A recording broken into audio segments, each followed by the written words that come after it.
BN tricycle tractor type. It was a row crop tractor made in 1941 for gardening specifically.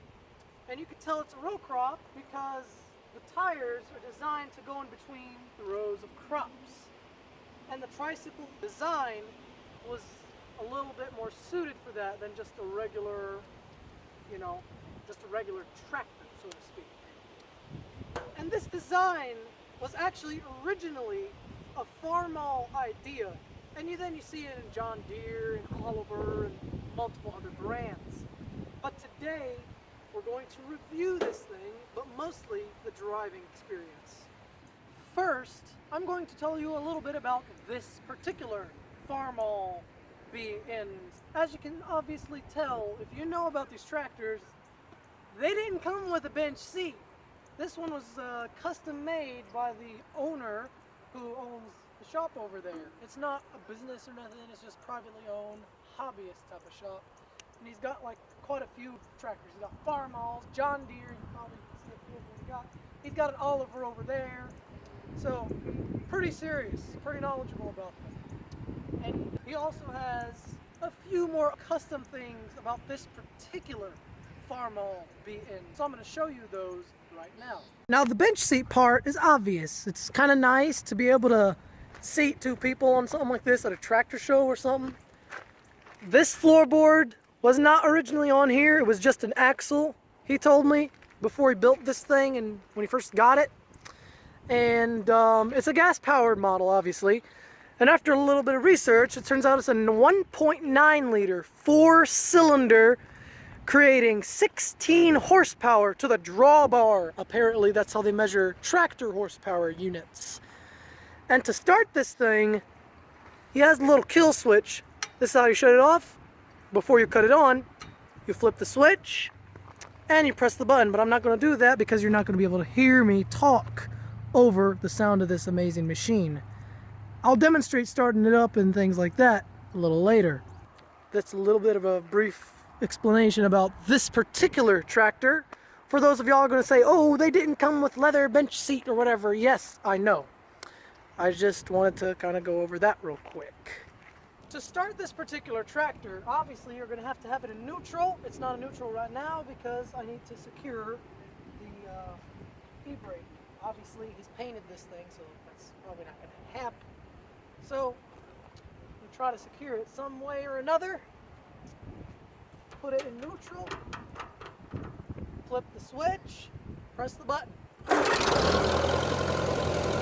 and she runs! And here is a view of the driver when you're driving this thing.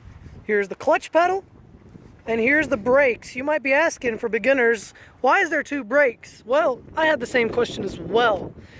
Apparently, when you're trying to negotiate a hard turn, since this thing does not have power steering, you want to hit the right brake and turn right at the same time if you want to make a really good, sharp right turn. Same thing with the left foot brake and taking a left turn. This is your accelerator, basically your throttle, so to speak. Like in your car, this will be the gas pedal, but in the tractor, it's your throttle. Here's your battery right here, your shifter, obviously, and it drives like a car, I swear to God. I'll show you guys in a minute. But yeah, I guess that's pretty much all the controls you need to know to be able to operate such heavy machinery. Okay, so I'm going to do the best to explain how to drive one of these things best I can. So, kind of like you're driving a manual car. Clutch, first gear is in the middle, and so this is reverse. First gear is straight. Up, slowly load off the clutch. Oh yeah. And you're driving. You want to shift into second. Let me get out of the truck's way first. Clutch. Straight down. And you go. It's kind of like driving a car, you guys.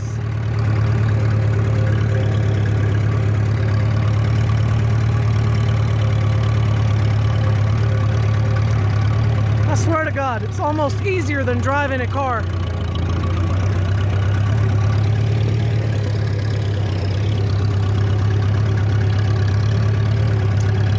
so you want to give it a little more gas and accelerate.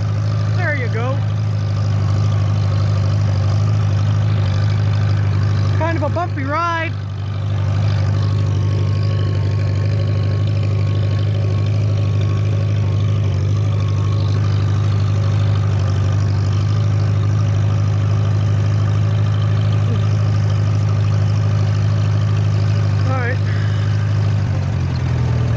So here's how you negotiate a turn using these. Okay, I'm gonna demonstrate it.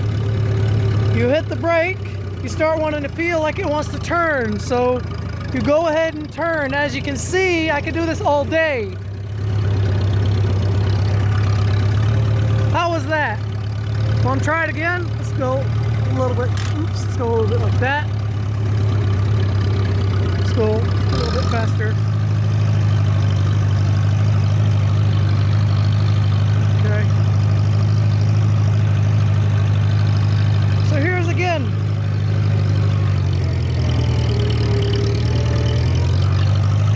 I wasn't able to lock up the wheel this time because I was giving it a little too much throttle, but I'm gonna show that again.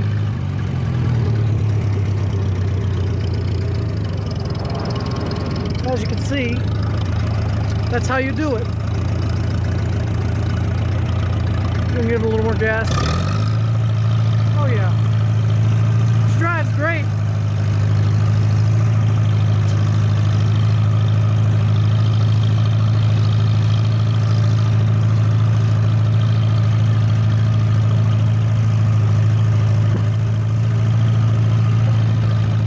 Alright, I'm gonna slow down here. Maybe clutch first. Just kind of take it easy like that. Here's my little camera stand. Oh look, a power stroke. Okay, so you want to cut it off.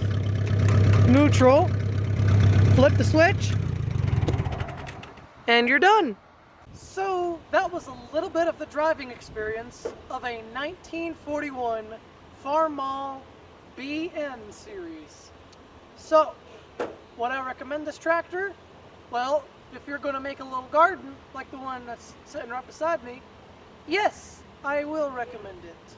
It's good for putting blades underneath it. My granddaddy has a Super A that he does that with. But however, if you're doing heavy duty work, you should probably look elsewhere, and this might not be the tractor for you. However, it's a great tractor for hobby farmers. You want a little garden, maybe just something you want to putter around with around the farm or the ranch or whatever, or maybe around your property if you want. So yeah, that's what I'd recommend this tractor for. And if you're going to ask me if I'm going to buy one, well, the answer is no, not at the moment. However, it will be a strong consideration. Thanks for watching.